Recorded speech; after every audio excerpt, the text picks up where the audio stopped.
তো আমি সব সময় দেখছি ওইদিকে একটা ছেলে একেবারে প্রত্যেক মাহফিলে আমি দেখছি তারে, যে আমি যখনই আইয়ে বসছি আমার নজরে প্রথম সামনে ওই ছেলেটা পড়তো। পরে একদিন আমি ইচ্ছা করে তারা ডাক দিছি, দিয়া বললাম মাহফিল শেষে যে বাবা এদিকে আছে, তোমার এদিকে সব সময় দেখি আমার সামনে পথে, কই থেকে আইও, তোমার বাড়ি কই, কি করো তুমি? ছেলেটা বলতেছে হুজুর আমার বাড়ি বানিয়াচং, শায়েস্তাগঞ্জ বানিয়াচং। ওখানে বাংলাদেশের সবচেয়ে বড় গ্রামের নাম হলো বানিয়াচং। বাংলাদেশে এটা বানিয়াচং এক গ্রাম এক উপজেলা, একটা গ্রামে একটা উপজেলা, এটা পুরাটা অনেক বড়।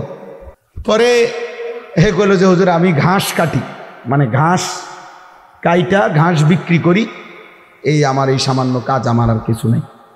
তাই বললাম তুমি সব মাহফিলে আসো কেমনে, তাহলে ঘাস কাটো সারাদিনে কষ্ট করে, এই গাড়ি ভাড়াটা কেমনে পাও? তো বলতেছে হুজুর আমি যখনই কোনো পোস্টার দেখি আপনার, তো আমি এই 10 টাকা 5 টাকা 2 টাকা জমাই, ওই কয়েকদিনের ঘাসের টাকা ওইটা মিলাইয়া তো এরপরে আসি ওয়াজ শুনতে, আবার যাই, ফিরে যাই। তাই বললাম মাশাআল্লাহ। তো আরো 2-1 লাইন কথা বললে কইলাম আচ্ছা ঠিক আছে বাবা, আর কিছু কইবানি? ওই ছেলেরে আমি এমনি বলছি, ওই বললো যে হুজুর আমার একটা স্বপ্ন আছে, জীবনের আশা আছে। স্বাভাবিক ছেলেটা বলতেছে যে আমার একটা ইচ্ছা, আমি সব সময় 10-20 টাকা করে জমাইতেছি, আল্লাহ যদি আমার একদিন তৌফিক দেয় আপনার একদিন ওয়াজে দাওয়াত দিমু আমাকে বাইক নিমু আমাকে এলাকা। পরে আমি কইলাম যে ড্রাইভারের কইলাম কখন গাড়ি থামো, কখন হেরো ওয়াজের ডেট দাও। পরে নিজে ডেট দেখা পরে আমি বললাম ধরো তোমারে ডেট দিলাম আর সাদাও দিলাম, মানে মাহফিলের বাবদ আমি আমার থেকে কিছু টাকা, যত টাকাই হোক দিছি আমি, দিয়া বলছি ধরো দিলাম, আর হাদিয়া ও আজের টেহা লাগতো না কিছুই, ধরো আমি তোমারে আরো দিব, আরো টাকা, অসুবিধা নাই। আর তুমি ওয়াজের আয়োজন করো, ওয়াজ হোক জিডাই হোক, তোমার ঘরে হোক উডানে হোক, আমি যাবো।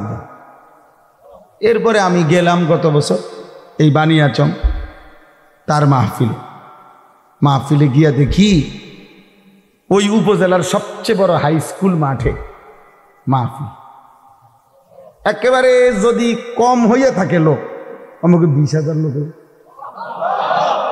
মানে আমি সত্যি করে স্টেজের মধ্যে যদি আলেম কম হইয়া থাকে 3 থেকে 400 আলেম বেরোয় স্টেজে, এই স্টেজের ওই থেকে ওই পর্যন্ত মনে বড় বড় আলেম, বড় বড় হুজুর, এগুলা কি জিন না মানুষ আল্লাহ দিতে পারবে? আমি বললাম জুবাইর এটা কিতা, কার মাহফিল, কোনটা এটা?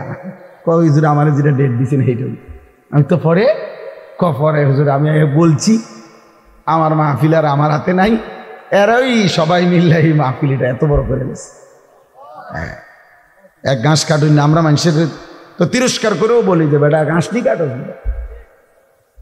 কিন্তু ওই ঘাস কাটুন নেই, এত আলেম, সব আলেম। আমি অনেকের জিজ্ঞাসা করছি, খেলাফত মজলিসের যে দেওয়াল গরিমার কাজে খেলাফত মজলিসের যিনি আমির সারা বাংলাদেশে, ওনার বাড়ি ওই বানিয়েছে, হুজুরও ছিল স্কুল। মাওলানা নাসির উদ্দিন আনসারি সাহেব ওয়াজ করে যে উনিও ছিল স্কুল। আমি বললাম তো আপনারা আমরা আসলে সাইতে আইছি কারবারটা যে তার দাওয়াতে আইলেন কেমন? তা এই জন্য বলার উদ্দেশ্য হইটা, প্রিয় ভাই, কিশোর নওজোয়ান সোহবত সান্নিধ্য, এই আসা যাওয়া নজর এর বরকত আছে। মানুষ তার বন্ধুর আচরণ দ্বারা চলে। এজন্য নবী বলেন তোমরা লক্ষ্য রেখো কাকে বন্ধু বানাচ্ছ। তাহলে বন্ধু নির্বাচন করার ক্ষেত্রে নবী সাল্লাল্লাহু আলাইহি ওয়াসাল্লাম হচ্ছে লক্ষ্য করো কাকে বানাচ্ছ। সকাল থেকে সন্ধ্যা রাত অবধি 2-4-6 মাস 1 বছরও যে কোনো দিন 5 ওয়াক্ত নামাজ পড়ে না, সে কোনো মুমিনের বন্ধু হওয়ার উপযুক্ত না। কোরআনুল কারীমের মধ্যে আছে আল্লাহ তাআলা বলেন ইন্নামা ওয়ালিয়্যুকুমুল্লাহু ওয়া রাসূলুহু ওয়াল্লাযীনা আমানু আল্লাযীনা ইউকিমুনাস সালাহ। ওয়া ইউতুনাজ যাকাতা ওয়া হুম রাকিউন, নিশ্চয়ই তোমাদের বন্ধু হবে আল্লাহ। এরপরে বলছেন এবং আল্লাহর রাসূল এবং ওই সকল মুমিন যারা নামাজ আদায় করে, যাকাত আদায় করে এবং আল্লাহ তাআলার হুকুমের প্রতি অনুগত থাকে।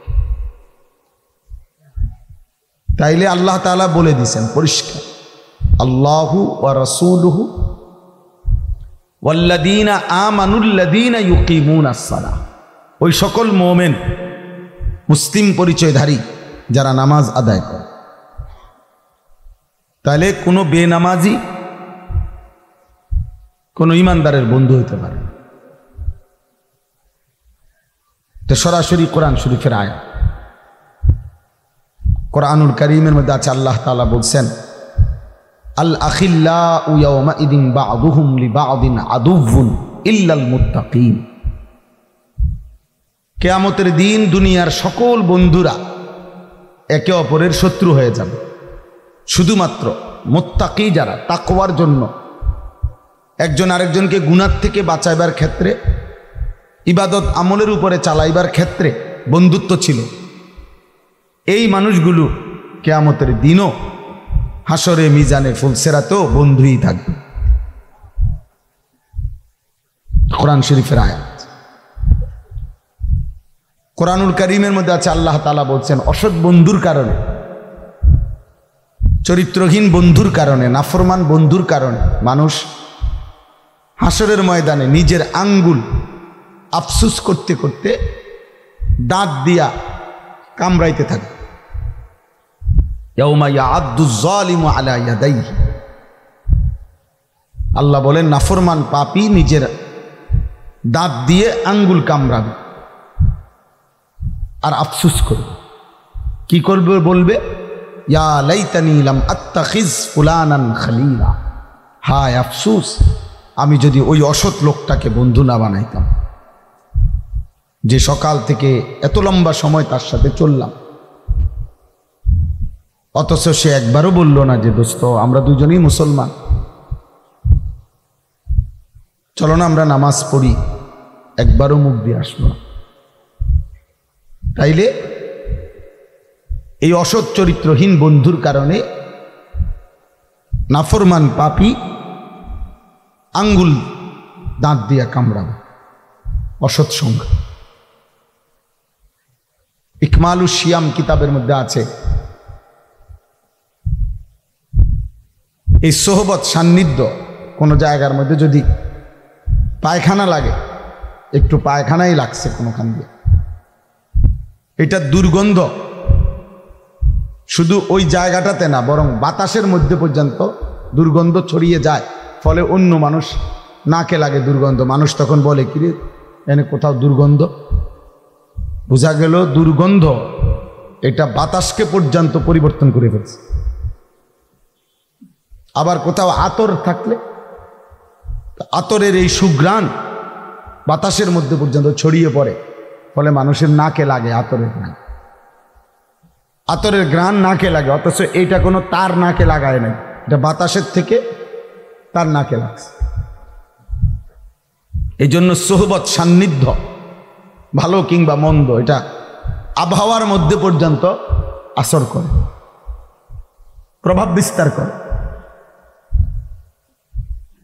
এজন্য দোস্ত এটা খুব জরুরি, সান্নিধ্য, আল্লাহ ওয়ালাদের সোহবত, নেককার মানুষের সান্নিধ্য। আমাদের খুলনার হজরত, বাংলাদেশের একজন বড় বুজুর্গ হজরত মাওলানা মুফতি নুরুল আমিন সাহেব, করাচি হজরত কুতবে আলম আরিফ বিল্লাহ হজরত মাওলানা শাহ হাকিম মোহাম্মদ আখতার রহমতুল্লাহ আলাই, উনার খলিফা। হজরত বলছেন প্রত্যেকটা মুসলমানের উচিত কমপক্ষে নিজ নিজ মহল্লার ইমাম, মুয়াজ্জিন যারা সত্যিকার তাকওয়ার সাথে আল্লাহর ঘরের খেদমত করে, নিঃসন্দেহে তারা আল্লাহওয়ালা। হজরত বলেন ওই মহল্লার মানুষের উচিত ওনাদের সাথে হলেও ওনাদের সান্নিধ্য, সোহবত, সাহচর্য গ্রহণ করা, ওনাদের কাছে হলেও কিছুক্ষণ বসা, হোক তিনি ইমাম, সব হুজুর রে, সব আলেম রে, সব বক্তারে সবাই চিনতে হবে সারা বাংলাদেশ, এটা কোনো জরুরি না। এটা কোনো জরুরি, জনপ্রিয়তা একটি ধোঁকা, জনপ্রিয়তা একদমই ধোঁকা। জনপ্রিয়তা ইতিপূর্বে অনেকের ছিল, এখন নাই। এখন যাদের আছে তাদেরও কয়দিন পরে থাকবে। অতএব জনপ্রিয়তা কিছুই, জনপ্রিয়তার দ্বারা বক্তারও ফায়দা হয় না, শ্রোতারও ফায়দা। আমারে মনে করেন 1 কোটি মানুষ চিনে, তো আমার কবরের আযাব মাফ তো আর কি লাভ? তা আমার জনপ্রিয়তা দিয়ে কি, আমার সবাই চিনছে তো বুঝলাম, তারপরে 10 কোটি মানুষ চিনলে আমার কবরের আযাব মাফ, তো লাভ হলো কি? তা আমি আর এই জনপ্রিয়তা দিয়ে কি করবো? ঘাস কাটবো? এখন আমারে মনে করেন 1 কোটি মানুষ চিনে, এতে আপনার কি লাভ? চিনে আমারে না, তো আপনি লাফান করতে, বুঝেন নাই কথা? তো চিনে আমারে সব মানুষ, কবরের আযাব মাফ হইব আমনে, কথা বলে না কেন? তো তাইলে বক্তার কি লাভ, শ্রোতার কি লাভ? ঈমান আমলের ভিত্তিতে, তাকওয়ার ভিত্তিতে বক্তারও লাভ, শ্রোতারও লাভ। সেজদা দিলে আমারও লাভ, আপনাদেরও লাভ। গুনাহ থেকে বাঁচলে আমারও লাভ, আপনাদেরও লাভ। আল্লাহ তাআলার গোলামি হুকুমের উপরে থাকলে আমারও লাভ, আপনাদেরও লাভ। এজন্য আউলিয়ায়ে কেরাম, বুজুর্গানে দ্বীন সর্বযুগে যখন আল্লাহর কথা বলতেন, তো বলতেন উসিকুম ওয়া ইয়া, যে এই কথাগুলো আপনাদেরকেও বলছি, নিজেকেও বলছি। এই দিন, এই শরীয়ত, এই ইসলাম, এই কোরআন, এই সুন্নাহ, নবীজির তরিকা সব আমার জন্য, আপনাদের জন্য নাকি? আমাদের সবার জন্য না? সবার জন্য। এই জন্য দোস্ত বললাম, আমার কথা হলো এই সোহবত, উলামায়ে কেরামের সান্নিধ্য, চোখের এই নজর, মানে শুধু চোখ বলতে এটার অর্থ হইল যে মানে এই চোখে চোখে আসা যাওয়া করা। যেন এই পরিমাণ একজন আলেমের কাছে, তোমরা কিশোর যুবক, তোমাদেরকেও বলি ভাই, এই পরিমাণ কোনো আলেমে দ্বীনের কাছে আসা যাওয়া করবা, দেখা সাক্ষাৎ হলো, কথা শুনলা, একটা কথা শুনলা, যেন তোমারে দেখলেই চিনে, দেখলেই চিনে। এই দেখার দ্বারা, চিনার দ্বারা, এই নজরের বরকতে ইনশাআল্লাহ ধীরে ধীরে তোমার মধ্যে আমলের জজবা আসবে, গুনাহ ছেড়ে দেওয়ার মানসিকতা। হঠাৎ সবার সাথে শূন্য চলে গেল, আর কোনো দিন কোনো আলেম, ইমাম, দিনদার কারোর সাথে কোনো সম্পর্ক নাই, আবার ওই গুনার পরিবেশ, আবার ওই বন্ধুদের আড্ডা, মোবাইলের আড্ডায়, তো আবার এলোমেলো হয়ে যায়। এই জন্য একজন আলেমের সাথে আমার শায়েখ আল্লামা মুফতি মুশতাকুন নবী কাসেমি হযরত এটা বলে সব সময়, যে কোনো একজন আলেমের সাথে কমপক্ষে এভাবে সম্পর্ক রাখা উচিত যেন হাসরের ময়দানে উনি দেখলে আপনার ছিলেন। এই পরিমাণ আসা যাওয়া করছে, যেন লক্ষ মানুষের সামনে ভিড়ে থাকলেও এই যে আমার পরিচিত, আমার মহব্বতের রেখেছেন, এই যে এদিকে আসেন, আমি হবিগঞ্জ, শায়েস্তাগঞ্জ ওইদিকে গত 2-4 বছর আগে যখনই মাহফিলে যাইতাম, তো আমি সব সময় দেখছি ওইদিকে একটা ছেলে, একেবারে প্রত্যেক মাহফিলে আমি দেখছি তারে, যে আমি যখনই আইয়ে বসছি আমার নজরে প্রথম সামনে ওই ছেলেটা পড়তো। পরে একদিন আমি ইচ্ছা করে তারা ডাক দিছি, দিয়া বললাম মাহফিল শেষে, যে বাবা এদিকে আছে, তোমার এদিকে সব সময় দেখি আমার সামনে পথে, কই থেকে আইও, তোমার বাড়ি কই, কি করো তুমি? ছেলেটা বলতেছে হুজুর আমার বাড়ি বানিয়াচং, শায়েস্তাগঞ্জ, বানিয়াচং। ওখানে বাংলাদেশের সবচেয়ে বড় গ্রামের নাম হলো বানিয়াচং। বাংলাদেশে এটা বানিয়াচং 1 গ্রাম 1 উপজেলা, একটা গ্রামে একটা উপজেলা, এটা পুরাটা অনেক বড়। পরে হে কইল যে হুজুর আমি ঘাস কাটি, মানে ঘাস কাইটা ঘাস বিক্রি করি, এই আমার এই সামান্য কাজ, আমার আর কিছু নেই। তাই বললাম তুমি সব মাহফিলে আসো কেমনে, তাহলে ঘাস কাটো সারাদিনে, কষ্ট করে এই গাড়ি ভাড়াটা কেমনে পাও? তো বলতেছে হুজুর আমি যখনই কোনো পোস্টার দেখি আপনার, তো আমি এই 10 টাকা 5 টাকা 2 টাকা জমাই, ওই কয়েকদিনের ঘাসের টাকা ওইটা মিলাইয়া তো এরপরে আসি ওয়াজ শুনতে, আবার যাই, ফিরে যাই। তাই বললাম মাশাআল্লাহ। তো আরো 2-1 লাইন কথা বললে কইলাম আচ্ছা ঠিক আছে বাবা, আর কিছু কইবানি? ওই ছেলেরে আমি এমনি বলছি। ওই বললো যে হুজুর আমার একটা স্বপ্ন আছে, জীবনের আশা আছে। স্বাভাবিক ছেলেটা বলতেছে যে আমার একটা ইচ্ছা, আমি সব সময় 10-20 টাকা করে জমাইতেছি, আল্লাহ যদি আমার একদিন তৌফিক দেয় আপনার একদিন ওয়াজে দাওয়াত দিমু আমাকে বাইক নিমু আমাকে এলাকা। পরে আমি কইলাম যে ড্রাইভারে কইলাম কখন গাড়ি থামো, কখন হেরো ওয়াজের ডেট দাও।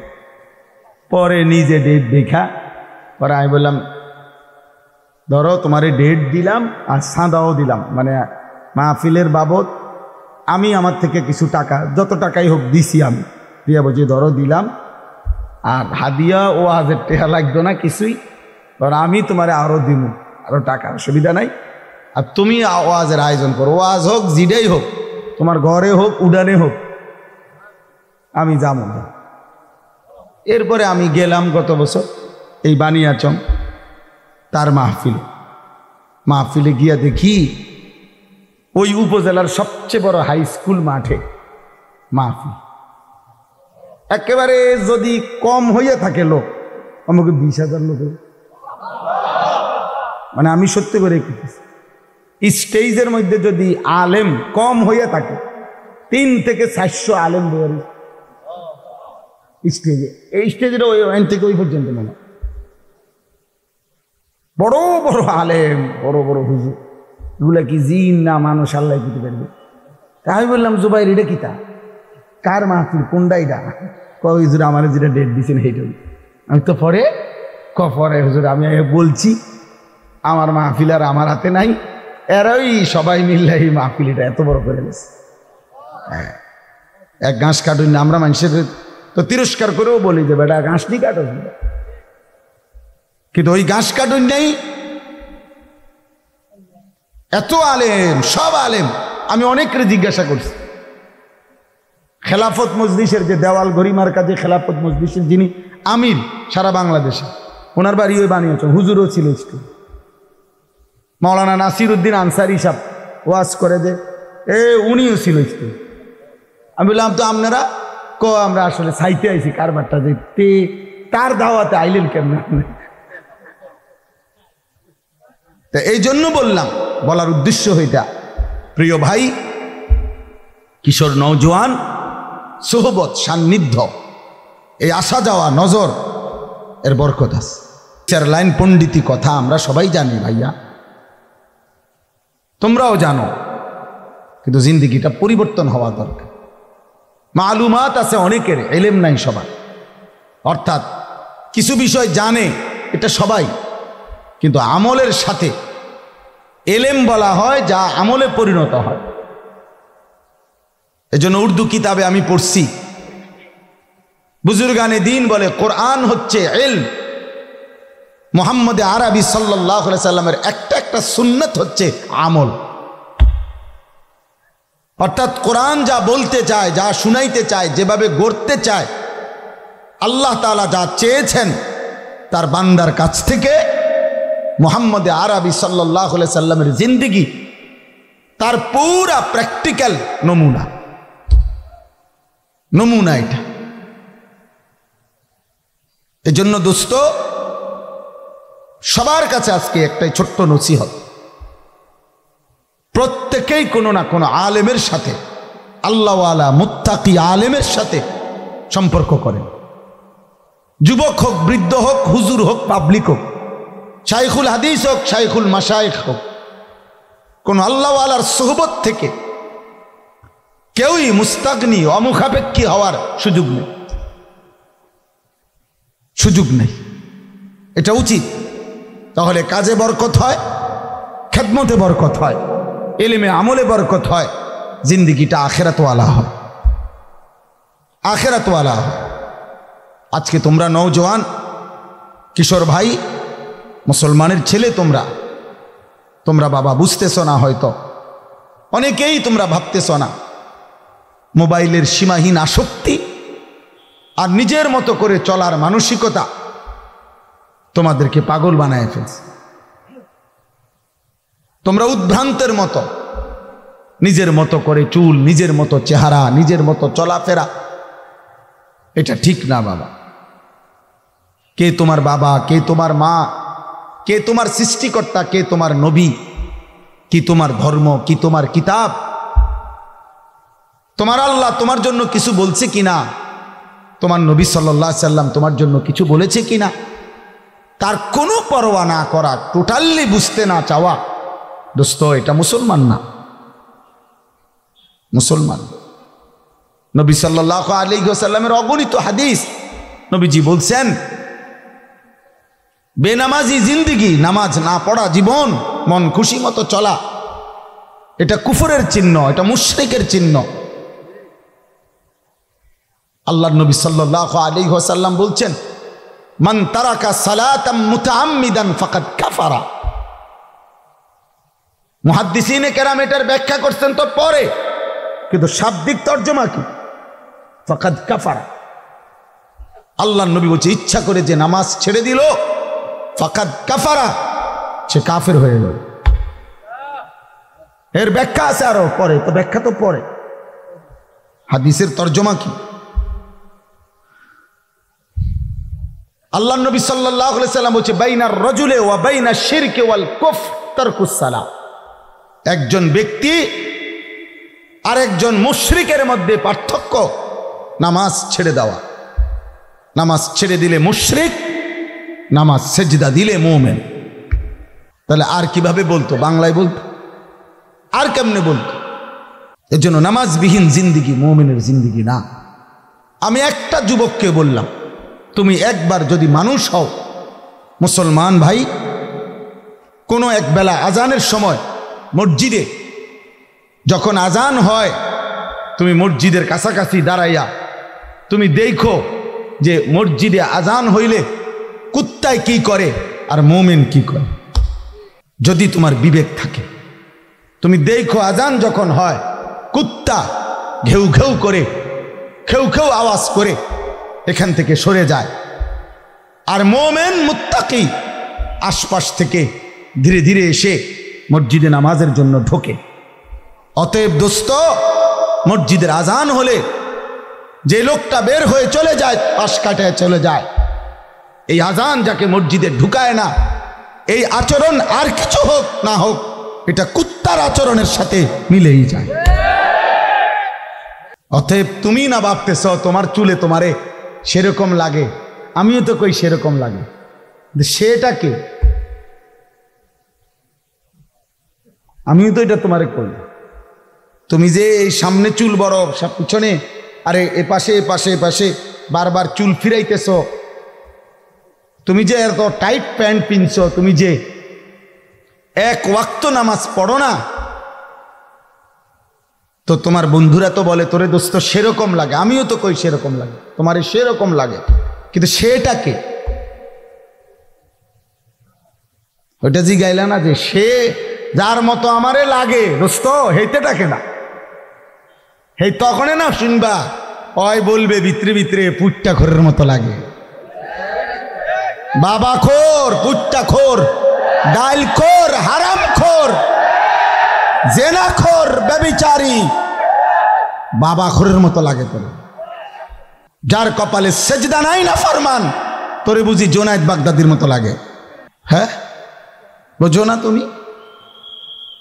তুমি বুঝো না তোমারে কার মতো লাগে? অতএব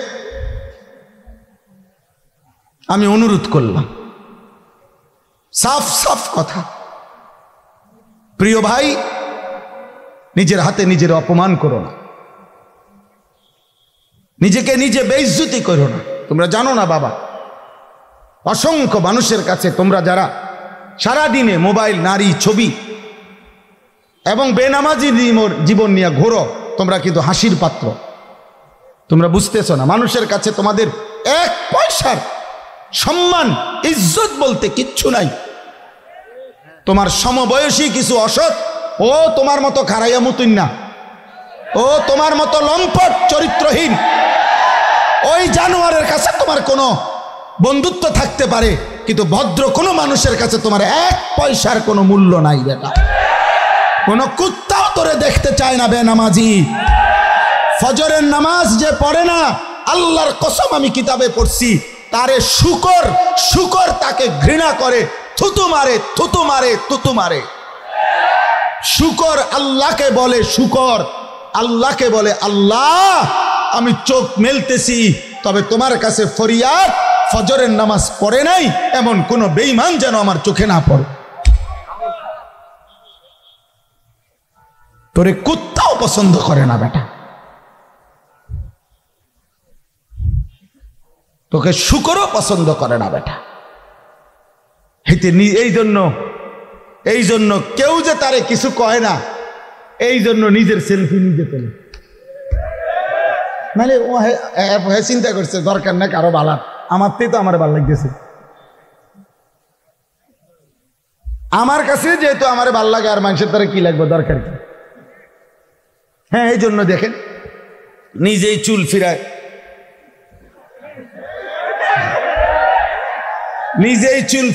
নিজেই ফেসবুকে উঠায়, নিজেই আবার পোস্ট করে, নিজে সবারে বাবা আরে তার সিরা রে, তোমার যে তার সিরছে ভাই তো মনে জানে না, জানলে তারা পাবনা পাঠাইল। উপযুক্ত যদি লোক না পাও পাবনার, আমার কাছে পরিচিত লোক আছে। হ্যাঁ হ্যাঁ দোস্ত, কারো যদি পাবনার ঠিকানা লাগে আমার কাছে আছে, নাম্বার আছে, ভালো তোমার একবারে জাগাত ভর্তি করাই দিব। পাবনায় আমি কয়দিন আগেও গেছি মাহফিলে, কারণ অনেক লোক আমার পরিচিত আছে, তোমার একদম সুন্দরভাবে সিট লেগে দিব এনে পাগলা কারোতে। আল্লাহ যদি কাউকে লজ্জা দান করে, এজন্য দোস্ত এক মুমিনের জীবন, আমরা মুসলমান, আমাদের সব কিছুই শ্রেষ্ঠ, আমাদের আল্লাহ সর্বশ্রেষ্ঠ, আমাদের নবী মুহাম্মদ সাল্লাল্লাহু আলাইহি ওয়াসাল্লাম তিনি সর্বশ্রেষ্ঠ। আচে খুবা হামাদারন্ত তু তনহা দান। আল্লামা ইকবাল বলছে, হে নবী মুহাম্মদ সাল্লাল্লাহু আলাইহি ওয়াসাল্লাম, ১০০ লক্ষ নবীর যত গুণ বৈশিষ্ট্য আপনি একার মাঝে যদি খুঁজি, আপনার মাঝে সব। তু তনহা দান, আপনি একাই সব। ওয়া ইন্নাকা লাআলা খুলুকিন আযীম। আল্লাহ তাআলা বলছে, বন্ধু কসম করে আমি বলছি, ওয়াল কালামি ওয়া মা ইয়াসতুরুন, আমি আল্লাহ 2টা কসম করে বললাম, আপনাকে আমি এই কায়নাতের সর্বশ্রেষ্ঠ সৌন্দর্য দিয়ে, আখলাক দিয়ে, রূপে গুণে, চুলে চেহারায়, হাসিতে কান্নায়, আনন্দে বেদনায়, হাঁটতে চলতে উঠতে বসতে খাইতে ঘুমাইতে, ঘরে বাইরে বাজারে ব্যবসায় দেশ জাতি রাষ্ট্রে সব জায়গায় আপনি সর্বশ্রেষ্ঠ। আপনার হাসিও সেরা, আপনার কান্নাও সেরা। আপনি হাঁটলেও সুন্দর, বসলেও সুন্দর, আপনি কথা বললেও সুন্দর, আপনি চুপ থাকলেও সুন্দর, আপনার সব সুন্দর। আমরা কিতাবে পড়ছি, এই পৃথিবীর সমস্ত উত্তম গুণকে যদি বলা হয় যে তুমি আকৃতি ধারণ করো, যেমন ধৈর্য, এটা একটা উত্তম গুণ কিনা? কথা বলে না। সাহসিকতা, এটা একটা উত্তম গুণ কিনা? পরোপকার, মানুষের কল্যাণ, এটা একটা উত্তম গুণ কিনা? হ্যাঁ, উত্তম। তো এরকম যত উত্তম গুণ আছে, সকল উত্তম গুণকে যদি বলা হয় যে তোমার শ্রেষ্ঠ রূপটা কেমন, মানে যেমন ধৈর্যশীল ব্যক্তির সর্বশ্রেষ্ঠ রূপ কেমন, তুমি আকৃতি ধারণ করো। সাহসিকতার সবচেয়ে চূড়ান্ত নমুনা কেমন, তুমি আকৃতি ধারণ করো। পরোপকার, অপরের প্রতি কল্যাণকামী মানুষের সর্বশ্রেষ্ঠ উদাহরণটা কেমন হবে, তুমি আকৃতি ধারণ করো।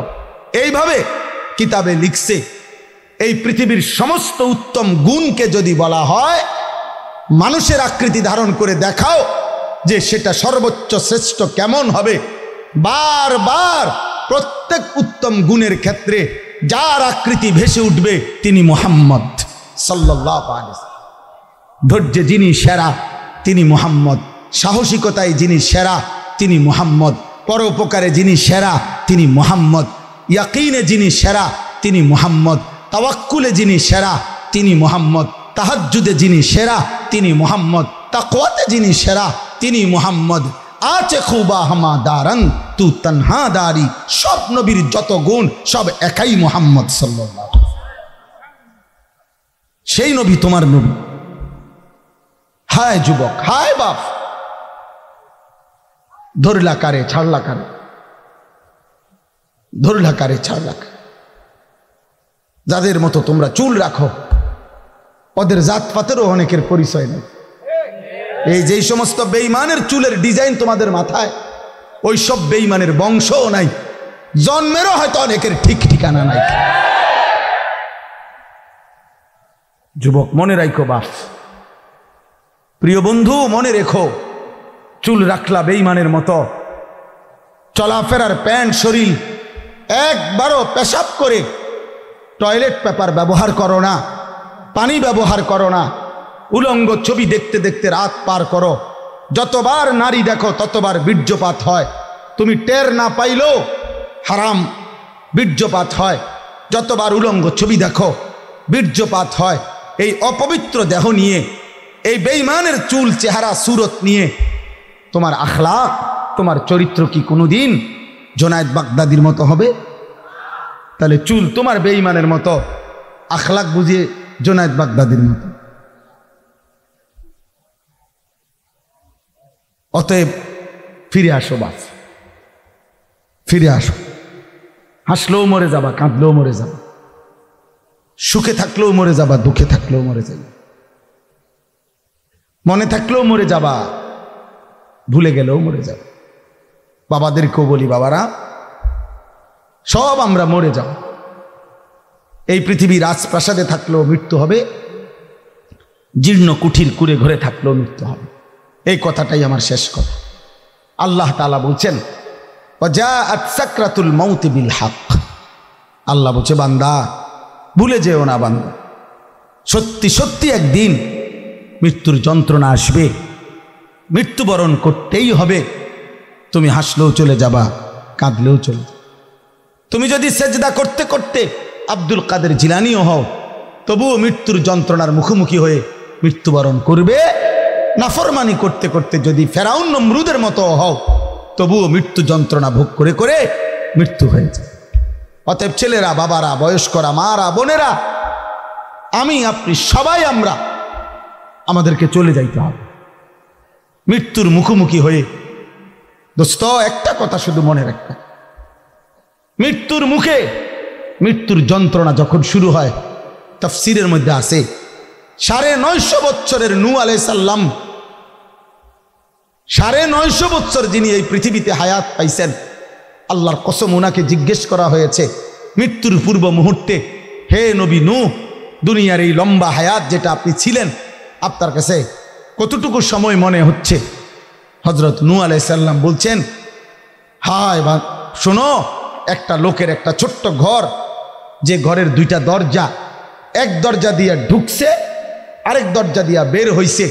হযরত বলেন নূহ আলাইহিস সালাম, আল্লাহর কসম, আমার এই মৃত্যুর যন্ত্রণা এখন এই মুহূর্তে আমার মনে হচ্ছে আমি যেন 950 বছরের এই সময়টা ওই ব্যক্তির ছোট্ট ঘরের এই দরজা দিয়ে ঢুকছি আর এই দরজা দিয়ে বের হলাম। তাফসীরের মধ্যে আছে 900 বছরও যদি কেউ পৃথিবীতে আল্লাহর নাফরমানি করে হায়াত পায়, কিন্তু একদিন 1 সেকেন্ডের কোনো দুঃখ পায় নাই, একটা বারের জন্য কাঁদে নাই, একটা সুইয়ের খোঁচাও তার শরীরে কোনোদিন লাগে নাই, কিন্তু হায়াত পাইছে 900 বছর, আল্লাহর নাফরমানি করছে, খোদার কসম তাফসীরে লিখছে, বাবা নওজোয়ান প্রিয় ভাই আমার, তাফসীরের মধ্যে লিখছে মৃত্যুর যন্ত্রণা যখন শুরু হবে, মালাকুল মউত আজরাইল আসার টাইম যখন হবে, তখন সাকরাতুল মউতের 1 সেকেন্ড, মৃত্যু যন্ত্রণার প্রথম সেকেন্ডে 900 বছরের লাগাতার নাফরমান 1 মিনিটে সব ভুলে যাবে। প্রথম সেকেন্ড। দ্বিতীয় সেকেন্ডে যদি তাকে জিজ্ঞেস করা হয়, হে আল্লাহর বান্দা, তুমি জীবনে কোনো দিন পিছনের জীবনটা কেমন কাটাইলা? আল্লাহর কসম সে বলবে, আয় রব, জীবনে সুখ কাকে বলে, আনন্দ কাকে বলে, হাসি কাকে বলে আমি জীবনে দেখি নাই মাওলা, আমি জানি না। 1 সেকেন্ডের মৃত্যু যন্ত্রণা 900 বৎসরের আনন্দ ভুলায়। এখন 900 বৎসরওয়ালা হায়াত আছেন কেউ? তোমাকে কারো বাবা আছে, কারো দাদা আছে এমন? তাহলে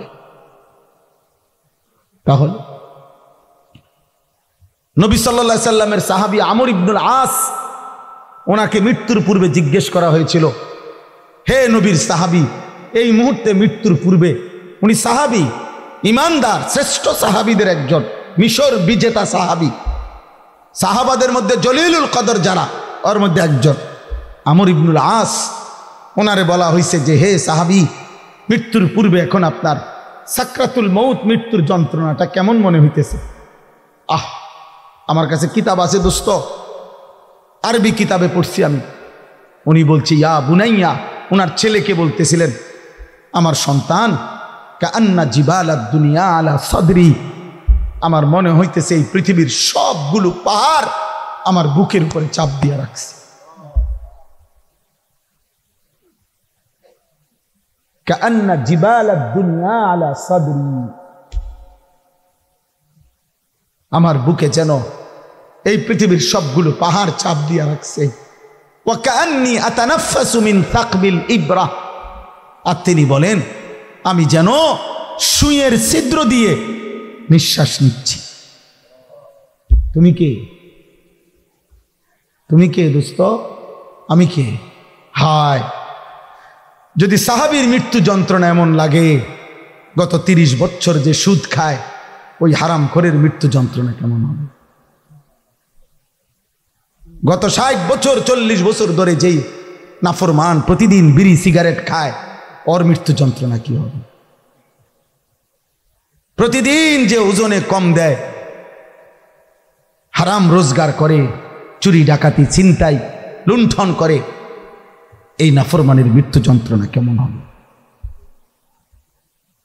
ওই যুবক, বলো না আব্বা, 365 দিনের খোদার 1 বছরে যে কোনো দিন ফজরের নামাজ পড়লা না বাপ, ওই অবস্থায় তোমার মৃত্যু হলে তোমার মৃত্যু যন্ত্রণা কেমন হবে?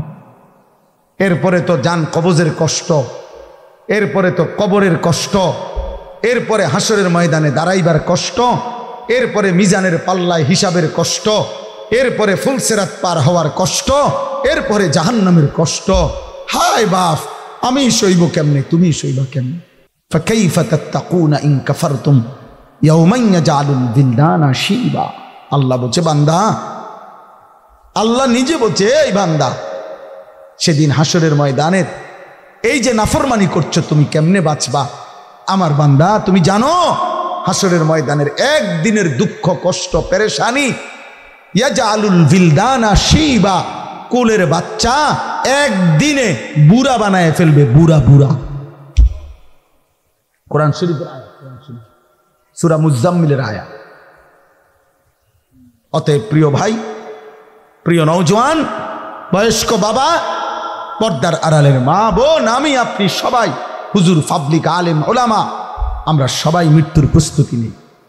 আল্লাহ আমাদেরকে তৌফিক দান করেন, আল্লাহ আমাদেরকে কবুল করেন। আজকের এই ভরপুর মাহফিলে আমাদের শ্রদ্ধেয় হযরত মাওলানা মুফতি সাখাওয়াত হোসেন রাজি দামাত বারাকাতুম, তিনিও বয়ান করবেন। মজলুম আলেম দ্বীন, সাহসী কণ্ঠস্বর, অন্যায়ের বিরুদ্ধে প্রতিবাদী মানুষ, যেন কেউ উঠাউঠি না করে, দয়া করে সবাই মনোযোগ দিয়ে বসেন, ওলামায়ে কেরামের ধারাবাহিক বয়ান শুনেন। আরেকটা অনুরোধ হইল ভাই, 2টা মিনিট, মাহফিলের এই ছেলেরা অনেক বেশি কষ্ট করছে, দৌড়াদৌড়ি করতেছে সারাটা দিন, আজকে মাসখানিকের চাইতে বেশি হবে ছেলেরা, সবার আন্তরিকতা নিয়েই চেষ্টা করে কষ্ট করতেছে। সুবহানাল্লাহি ওয়া বিহামদিহি, সুবহানাকাল্লাহুম্মা বিহামদিকা।